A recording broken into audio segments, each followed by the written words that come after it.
Welcome!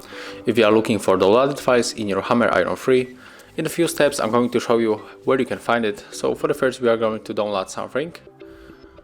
Let's type here maybe Justin Timberlake. We are going to download this picture.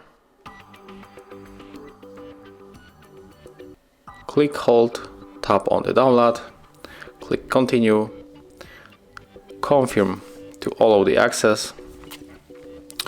And let's go right here and enter for the files. Click continue and enter downloads. And as you can see right here we got the picture that we take from the Google Chrome. Thank you guys for watching, leave thumbs ups, comments and subscribe to our channel.